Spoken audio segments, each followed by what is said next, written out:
Assalamualaikum, selamat pagi untuk sahabat botani semua. Semoga semua dalam keadaan sehat walafiat ya. Pagi ini saya ingin sedikit sharing dengan tanaman bunga yang mungkin sudah sangat kita kenal, karena di setiap rumah biasanya ada bunga mawar ya. Bunga mawar biasanya itu berbunga dengan mudah sebetulnya, karena dia memang cocok dengan udara dan iklim di kita ya. Tapi ada juga dari sahabat-sahabat tani yang mengatakan kalau bunganya itu kurang kurang subur atau dia mogok untuk berbunga ya. Kenapa ini bisa terjadi? Yuk kita bahas kenapa bunga mawar tidak berbunga banyak atau tidak bermekaran.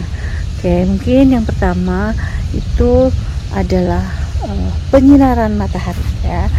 Bunga mawar itu sangat membutuhkan sinar matahari. Karena apa?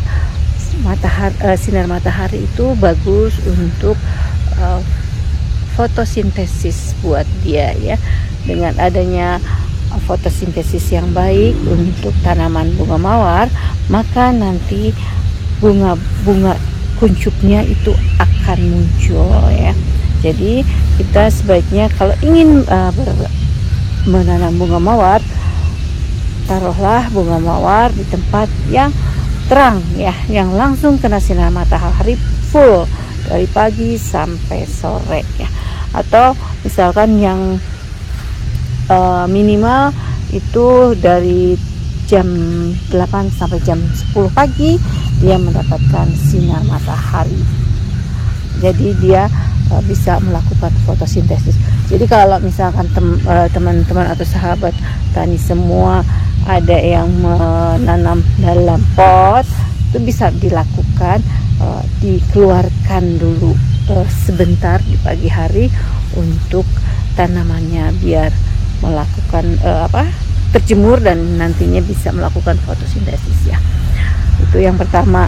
Jadi faktor matahari, sinar matahari itu sangat penting untuk semua tanaman. Mungkin ada juga tanaman yang dia hanya membutuhkan sinar bias-bias, tapi kalau bunga mawar ini dia butuh full gitu ya untuk dia memproduksi bunga baru berikutnya. Selanjutnya mungkin yang kadang-kadang suka terlupakan adalah pembersihan gulma nih. Pembersihan gulma di daerah sekitar tanaman seperti ini itu harus bersih. Karena apa? Kalau tidak bersih, jadi nutrisi-nutrisi yang atau pupuk-pupuk yang kita kasih nanti tidak terserap semua kepada bunga mawar kita, tapi dia serap untuk gulma, tanaman gulma itu. Jadi kita harus jadwalkan untuk pembersihan gulma itu atau tanaman liar supaya tidak mengganggu tanaman kita. Nah, terkadang juga si bunga mawar ini ada, kalau kita bisa kan beli di petani itu nanti keluar juga itu bunga mawar liarnya. Dia biasanya berbentuknya daunnya itu agak tajam-tajam, kemudian dia juga agak kaku.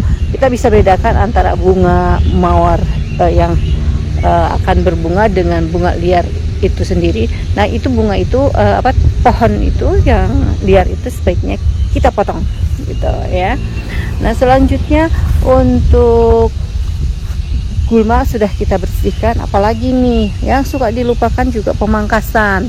Nah, pemangkasan biasanya kita kadang-kadang sudah kan biar bunganya tinggi, biar bagus, tapi sebetulnya dengan dipangkas, selain dia akan menambah kerapihan bunga mawar, tanaman mawar itu sendiri, juga nanti dia akan menimbulkan daun baru, kemudian juga akan menimbulkan kuncup-kuncup baru untuk bunga mawar kita. Nah, yang lainnya yaitu penyiraman tentunya. Penyiraman, lakukanlah penyiraman kalau di musim kemarau bisa sehari 2 kali. Tapi tergantung juga udara di sahabat botani semua ya. Kalau saya di sini cukup sehari sekali sih, karena di sini agak lembab udaranya. Jadi kalau musim panas banget baru kadang-kadang kita sehari 2 kali. Tapi kalau hujan pun biasanya sehari sekali cukup ya, di pagi hari atau kalau enggak sore hari. Jadi jangan nyiram tanaman bunga mawar kita pada saat di tengah hari, karena itu akan membuat tanaman kita menjadi kurang bagus dan tumbuhannya terganggu ya, bisa-bisa nanti kering dan gosong. Selanjutnya selain pemangkasan tadi, mungkin juga pupuk ya harus harus diperhatikan. Pupuk tetap dibutuhkan walaupun tanahnya sudah unsur haranya udah mencukupi, tapi pemupukan perlu karena pembungaan mungkin dibutuhkan dari pupuk ya. Bisa kita lakukan dengan penambahan pupuk kompos ya, dilakukan pupuk kompos, penambahan pupuk kompos, atau mungkin dengan pupuk kimia NPK atau Gandasil. Itu tergantung selera para sahabat botani semua. Satu lagi mungkin yang harus diperhatikan untuk para botani semua, kalau misalkan ada bunga mawar kita sudah seperti ini nih ya, ini sengaja saya tidak potong. Ini harusnya kita langsung potong aja nih, langsung potong ya, langsung potong saja. Jadi jangan jangan aduh sayang tinggal sedikit bunganya, rontoknya cuma sedikit, jangan, potong aja. Jadi biar dia nanti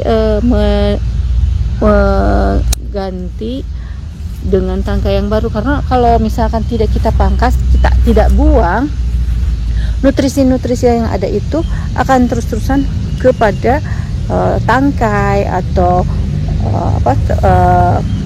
bekas-bekas bunganya ini. Jadi percuma, sayang jadinya. Biarkan nanti si bunganya dialirkan nutrisi itu untuk calon bunga yang lain. Nah, kita potong aja. Biasanya saya potong minimal itu setelah ada daun ketiga, biasanya saya potong sekalian dipangkas gitu. Nanti kita ambilnya itu agak masuk ke dalam. Jadi mungkin seperti itu untuk bunga mawar yang biar bermekaran seperti ini. Satu lagi, kalau hujan jangan sampai bunga mawar kita suka ada bintik-bintik. Nah, ini seperti ini kelupaan nih. Kadang-kadang itu biasanya ada air hujan dan kita harus siram sebentar air hujannya ya. Oke, bukan siram air hujannya, maaf. Jadi kalau udah hujan disiram sebentar supaya hilang air hujannya untuk si bunga mawar itu. Walaupun misalnya tadi udah disiram terus kemudian hujan sebentar, ya udah kita siram sebentar aja atasnya biar daunnya bersih dari air hujan, supaya tidak ada bolong kuning-kuning dan bercak-bercak hitam. Kalau sudah ada ya terpaksa harus dipotong begitu. Oke, terima kasih sudah menonton Botani Channel. Semoga ini bermanfaat untuk para sahabat botani semua. Sehat terus dan bahagia selalu ya. Selamat bertani dan selamat menjalankan hobi. Terima kasih. Assalamualaikum warahmatullahi wabarakatuh.